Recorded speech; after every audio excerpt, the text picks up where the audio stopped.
No decent person can watch the video of young people being murdered at a music festival in southern Israel without feeling horrified. It's awful, and there's no excusing it.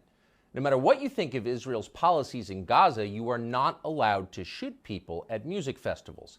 That's a crime. Israel has a right to respond to that crime and to defend itself. No one seriously contests that. The question for American policymakers, however, is what do we do next? How do we represent the interests of the United States in this chaotic moment? That's not a selfish question.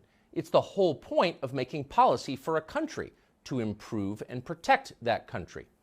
If you serve in the U.S. Congress or in the executive branch of government, you have a moral duty to think this way. It's your job. You serve the United States and its population. You have no moral authority except to the extent that you represent your fellow Americans. That's our system. It used to be obvious, but it's worth remembering now, because the conflict between Israel and Hamas could escalate into a war between Iran and its allies and the West. Once a war like that starts, you could easily imagine the use of nuclear weapons and all that entails. Millions dead, the collapse of the global economy. At the very least, you could see an unprecedented energy crisis here. Already gas in one Bay Area service station hit $7.29 a gallon over the weekend. If that trend worsens and persists, the United States, which is already, technically speaking, bankrupt, would plunge into depression. And no, it would not be like the 1930s. Close to 10 million people have come here over the last 3 years from the poorest places in the world. The overwhelming majority of them are on some form of federal subsidies. You wonder how that's going to work out when the U.S. government runs out of money. So there's a lot at stake in how we encourage Israel to respond to the horrifying Hamas attacks. Wisdom and long-term thinking are essential, but you will not be surprised to learn that is not what we are getting. Watch this person, for example, who happens to be the media's pick for President of the United States. This is not just an attack on Israel. This is an attack on America because they hate us just as much. And what we have to understand is this is the reason that we have to unite around making sure our enemies do not hurt our friends. America can never be so arrogant to think we don't need friends, just like we needed them on 9/11.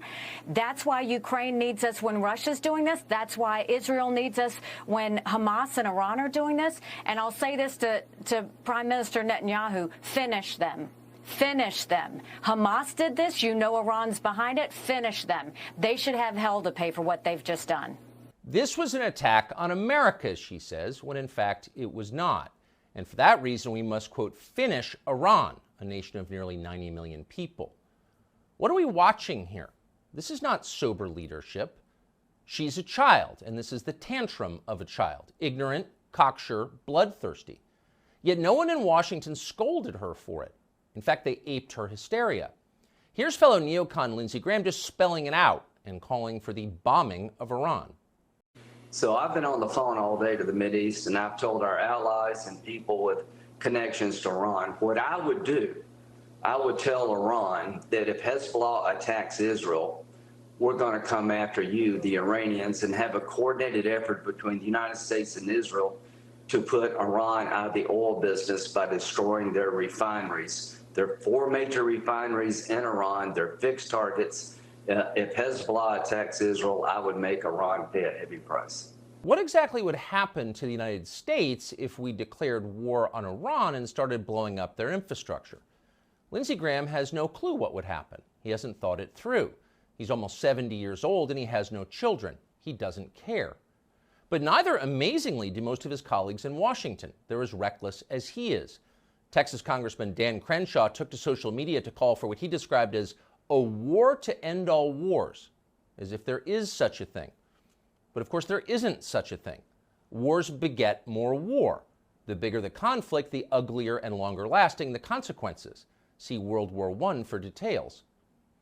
These are not complex observations, but they seem lost on our leadership class.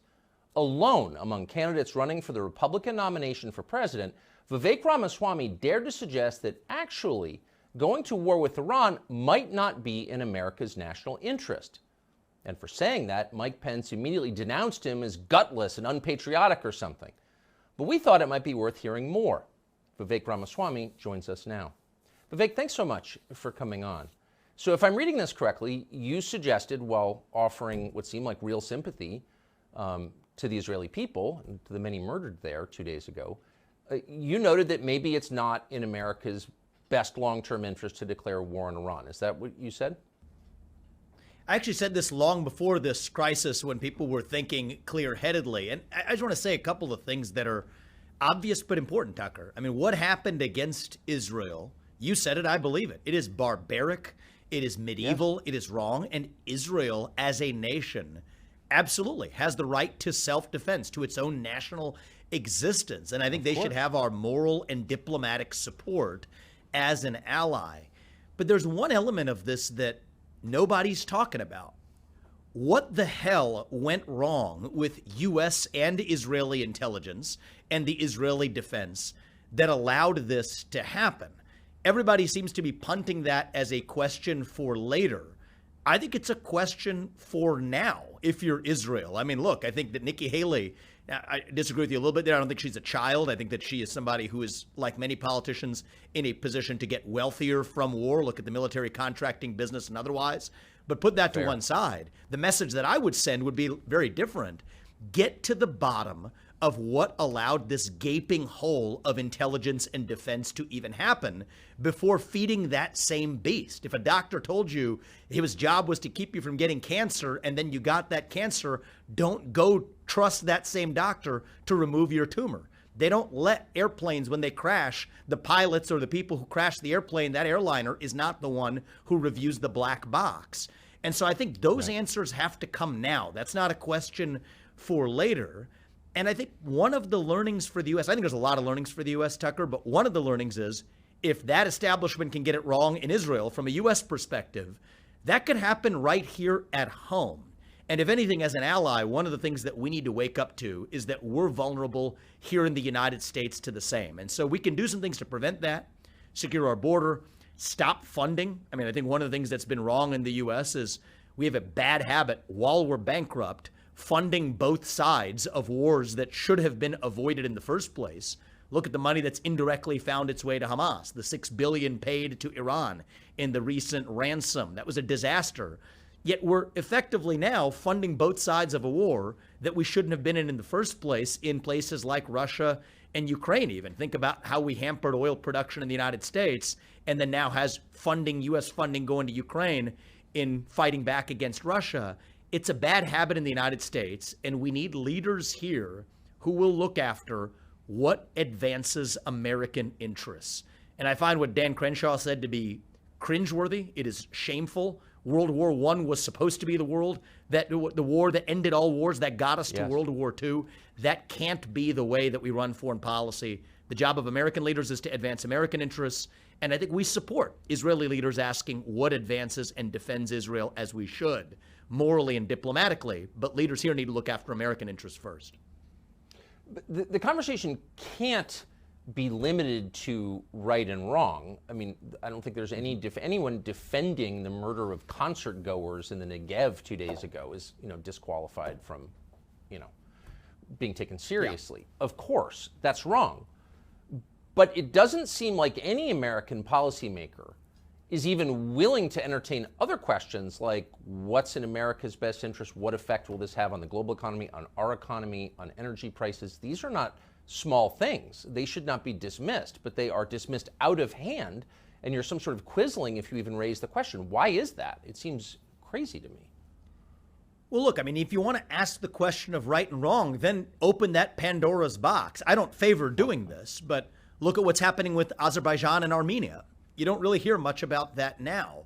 Why? Because Azerbaijan's lobby is about as effective as Ukraine's is in Washington, D.C. So this selective moral outrage, I do think is a problem. May I ask you to pause for just one moment there and just unpack that for viewers who are not aware of what you're referring to? Armenia, Azerbaijan, what is happening? Yeah, so, I mean, what's happening is an atrocity. I mean, you have people who are Armenians, largely Christians, six-figure numbers, 120,000, being driven back to their country from a region that has long been a place they have called home. A lot of atrocities that aren't even yet coming to light in Western media. But Azerbaijan has a lobby, a powerful lobby in Washington, D.C.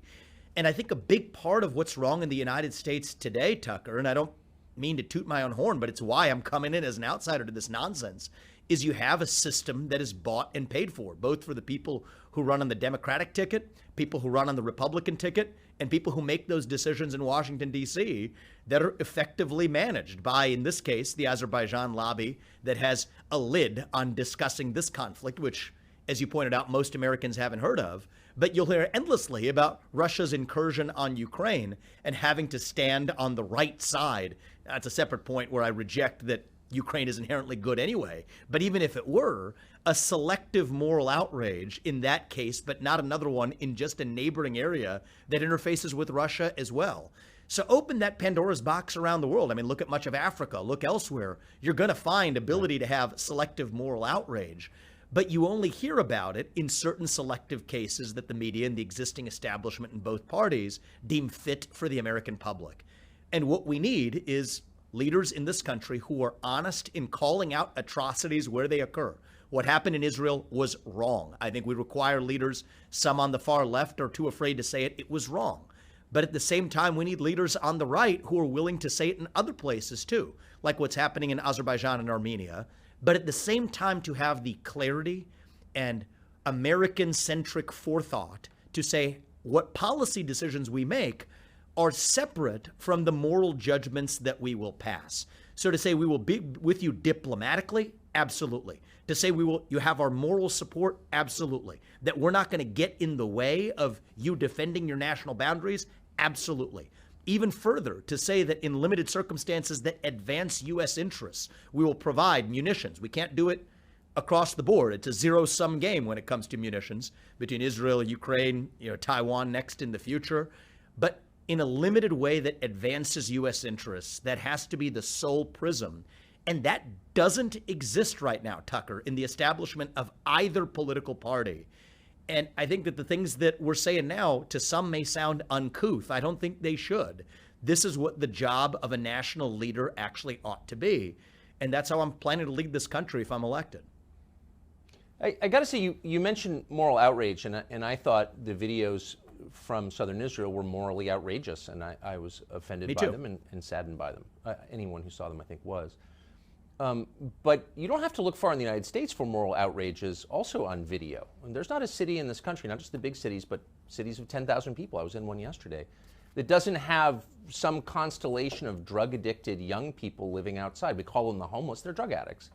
And they're addicted to drugs that were imported across an open border, allowed by the Biden administration. And they're dying, more than 100,000 a year.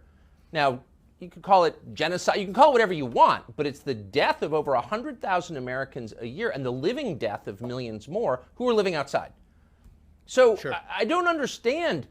People are outraged by what happened in Israel. And again, I want to add my voice to that because I'm a human being. But the scale of the outrage among Republican presidential candidates was so much more intense. One of them took to a bullhorn and started yelling about it. I get it.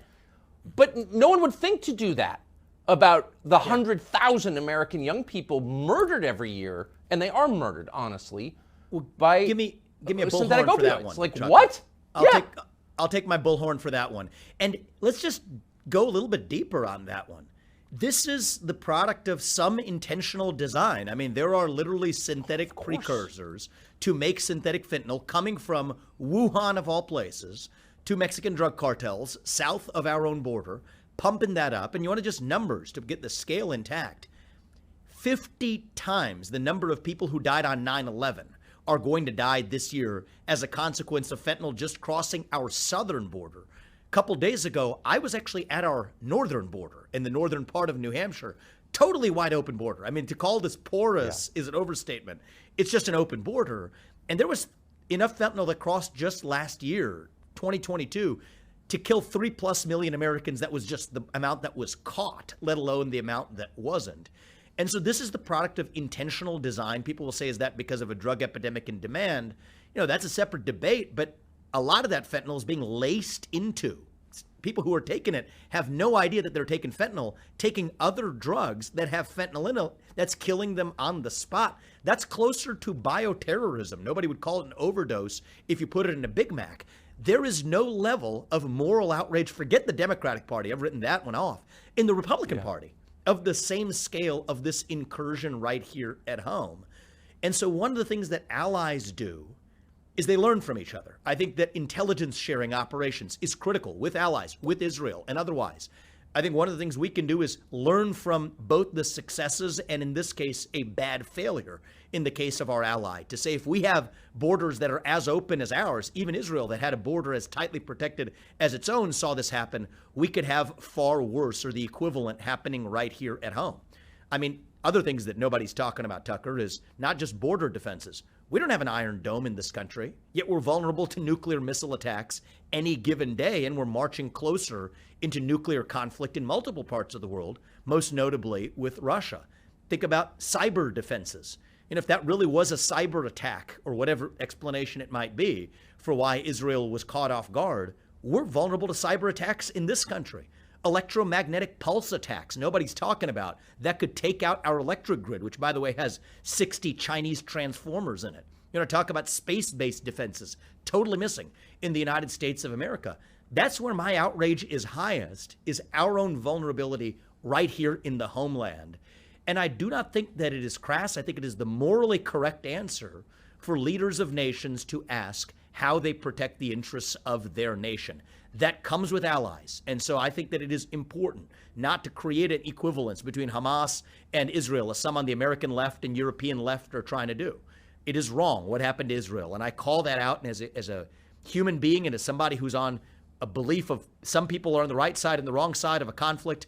I think that that is far clearer here than it is, for example, in the Russia-Ukraine conflict or other areas where people have baked that cake. But the selective nature of ignoring certain other conflicts, while even more importantly, ignoring the interests of the U.S. right here at home, is what irritates the heck out of me, out of the politicians in both parties. And it is shameful. And I think that there are, frankly, financial and corrupting influences that lead them exactly to speak the way they do. That's just the hard truth. How could you pay for a much-needed defense system in another country but not in your own country? I don't understand that. I mean, how can you pretend to be a leader in your country if you're doing something like that? It seems so immoral to me.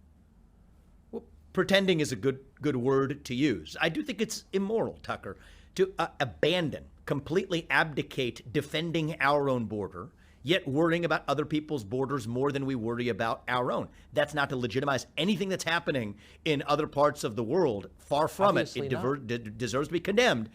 But start, if you're the president of the United States, your obligation is to your homeland. Defend your homeland. People will say in response, and I get this, right, from the other presidential candidates, oh, we can walk and chew gum at the same time. You are neither walking nor chewing gum. You are absolutely leaving our country vulnerable to every form of attack until it's too late. But then it's one thing, Tucker, to say that, okay, people come to this conclusion if this is a new question. This isn't a new question. We spent $3 trillion in Iraq and in Afghanistan. To what end exactly? Is the Taliban still in control in Afghanistan? In Iraq, we still have hostile, effectively anti-American control, vulnerable to Iranian incursion as well while we're at it. To what end? And so if you don't learn from the mistakes of the past, it's not like we haven't had plenty of opportunities to reflect on that in the recent past. If you don't learn from those mistakes in the past, you're destined to make the same mistakes in the future. And right now we're in a position that's even more bankrupt, even more in the hole, $33 trillion in the hole, than we were when we marched our way into those foreign wars last time around. So I think it's important to be clear about what we will and won't do as the United States of America. That gives clarity to our allies who deserve clarity from the United States. That's the other dimension of this, too, is by being vague about what that means. Yelling, finish them, finish them, finish them into a screen. What does that actually mean? By creating a false equivalence between an attack on America, which thankfully we haven't had, and an attack on an ally of America, you create moral confusion in absence of hard red lines. And I think that's what I'm worried about very much so in Russia. There are no clear red lines when we're using a moral justification to advance a war that doesn't advance American interests. The last thing is we need to repeat that same mistake in other parts of the world. That's a formula for getting to World War III. And if you're someone like a Nikki Haley who is going to profit from World War III, I think you're disqualified from being the president of the United States.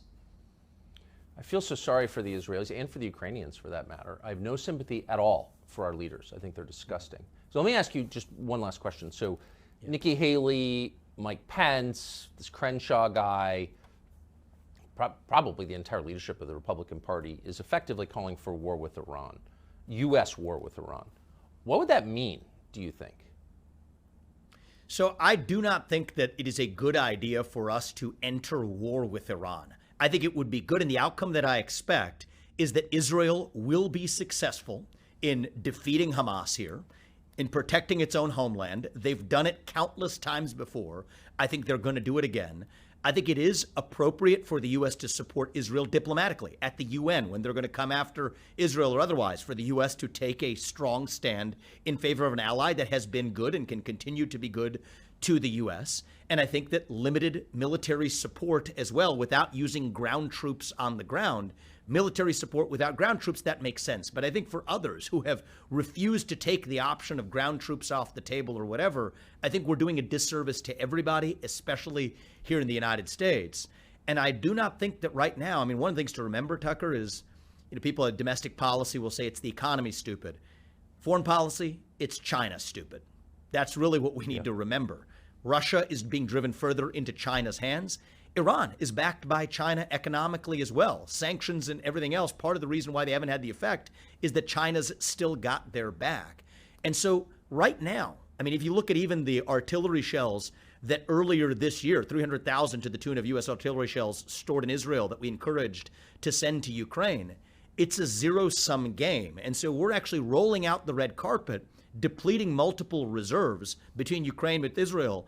I think we are paving the red carpet for China to annex Taiwan while we still depend on Taiwan foremost for our modern way of life in a way that we don't for Ukraine or other conflicts that we're marching our way into. And so that's the way we need to look at this, is what advances American interests. Yes, stand firmly for what's right and wrong diplomatically and otherwise, but do it in a way that responsibly looks after American interests first.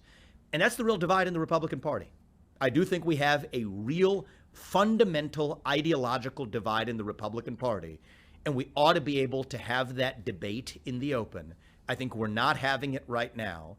And I, for my part, will be unapologetic in standing for putting the interests of this nation first, because that happens to be the office that I'm running for, while being crystal clear about the fact that what happened in Israel was wrong. It was barbaric. It was something that was inhumane, and we have to provide the moral and diplomatic support that we need.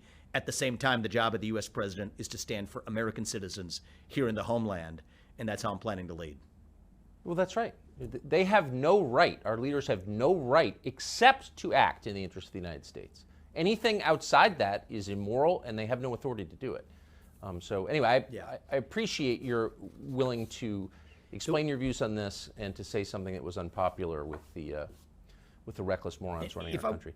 If I want to just say one thing, Tucker, please go ahead. I was just thinking about the why on this, right? Because I think that for me, for a long time, looking at this from the outside, I'm not in the world of politics, or I'm in the world of politics now, but for like all of 7 months. Before that, I'm looking at it from the outside in. You wonder why, right? It's a bit of a mystery when you see the Lindsey Grahams or the Nikki Haleys or the John Boltons or the other people of this persuasion, the Mike Pences, the Chris Christie wing of this party. Being now in the sport, I think I do have a much better understanding for why it's played the way that it is. It comes down, in most cases, some people do have ideological commitments that are outdated, that are earnest, but a lot of it comes down to money. The corrupting influence of super PACs on the process. And I think that in the same frame of putting American interests first in our foreign policy, even when you think about a left-wing idea from 15, 20 years ago, heck, I'd embrace it now to say, get the influence of super PACs and mega money out of politics.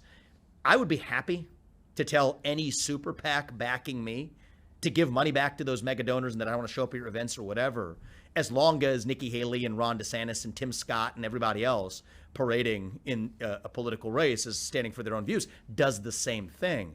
And that's not a panacea. It's not a fix-all. But when you understand that there are interests at work that go beyond just the earnest debate of differing views, that's really, I think, how we're going to get back to honest discourse in the Republican Party and in American politics, is get the influence of mega money out of politics. The super PACs are a cancer. I'm happy to lead the way. But without that, I think we're going to probably just be destined to expect more of the same. That's just the hard fact. How soulless would you have to be to take cash in exchange for wrecking your own country? And by the way, the ones who are emotionally committed to it, the true warmongers, I know all of them. And I can say this about them, not one of them has a normal sex life. I'm just saying that. That's true. Whatever. I'll leave that to you, Dr. Freud. Anyway, Vivek, thank you so much for coming on. Appreciate it. Thank you. Good seeing you.